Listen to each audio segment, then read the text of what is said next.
আচ্ছা, একটা বাস্তব ঘটনা আপনাদের সামনে তুলে ধরব। একটা ছোট মেয়ের কথা বলি, ছোট্ট মায়াবতী। সারা গ্রাম জুড়ে তার কলকল হাসির ছটা। তার বাবা শহরে চাকরি করে আর সে থাকে গ্রামে। মেয়ে বাবার জন্য পাগল, বাবাও মেয়ের জন্য পাগল। বাবা বাড়ি এলে সারা উঠোন ভরে ওঠে তাদের দুজনের খুনসুটিতে। বাবা যখন বাড়ি আসতো, মেয়েটি ছুটে গিয়ে বাবার পা জড়িয়ে ধরত। বাবা আদর করে বলতো, আমার রাজকন্যা। মেয়েটি বাবার গলা জড়িয়ে বলতো, ও বাবা, বাবা তুমি আমাকে ছেড়ে যেও না। বাবা হাসতো আর বলতো, না রে পাগলি মা, আমার এই রাজকন্যাকে ছেড়ে আমি কই যাবো কও। কিন্তু আজ যেন সবকিছু থমকে গেছে। বাবা মারাত্মক রোড অ্যাক্সিডেন্টে আহত হয়ে হাসপাতালে ভর্তি। মায়ের কাছে একটা ফোন আসে। ফোনে খবরটা শুনে মা আর মেয়ে যেন মাথায় আকাশ ভেঙে পড়েছে। মা তাড়াহুড়ো করে মেয়েকে নিয়ে হাসপাতালে রওনা হলো। মেয়েটির চোখে জল, মুখে অস্পষ্ট কথা। ও মা, মা বাবা ঠিক আছে তো? আমি আমার বাবার কাছে যাব, বাবা আমায় ডাকছে। মা চুপ। সে নিজেও জানে না সে তার মেয়েকে কি বলবে। হাসপাতালে পৌঁছানোর আগেই যেন বিধাতার নির্মম আঘাত। মেয়েটার বাবা ওই হাসপাতালে মেয়ে আর তার মা পৌঁছানোর আগেই হাসপাতালে মারা গেল। জানাজা হয়েছে। জানাজার পর বাবার নিথর দেহ যখন কবরে নেওয়ার জন্য খাটিয়ে তোলা হলো, তখন ছোট্ট মেয়েটি ছুটে এসে বাবার খাটিয়ার উপর ঝাঁপিয়ে পড়ে। বাবার নিথর হাত দুটো আঁকড়ে ধরে হাউমাউ করে কাঁদতে থাকে। চারপাশের মানুষের চোখে অশ্রু।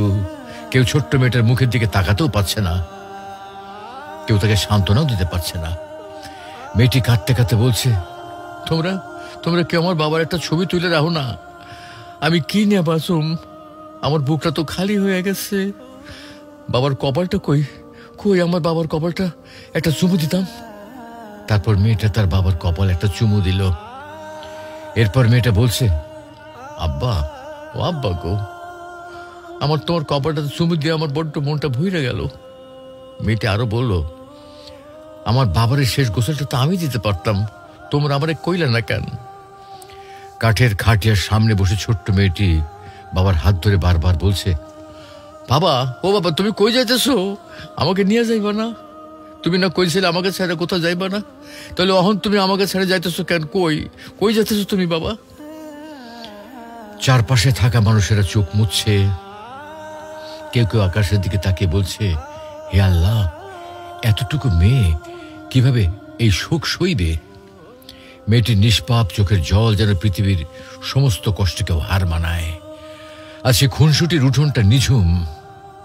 বাড়িটার প্রতিটি কোণ যেন বাবার স্মৃতিতে ভরে আছে।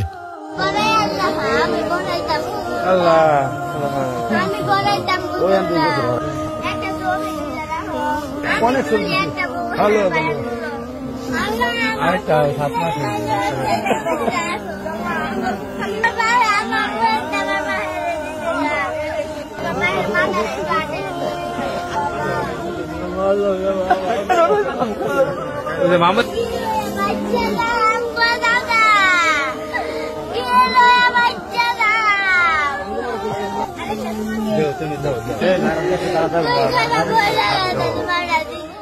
মেয়েটির ছোট্ট বুকটা যেন আজ পুরো পৃথিবীটার চেয়েও ভারী।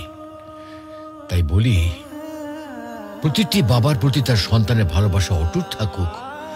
বাবা জীবিত থাকলে তার সম্মান করুন, তার খেদমত করুন, তার মনে কখনো কষ্ট দেবেন না।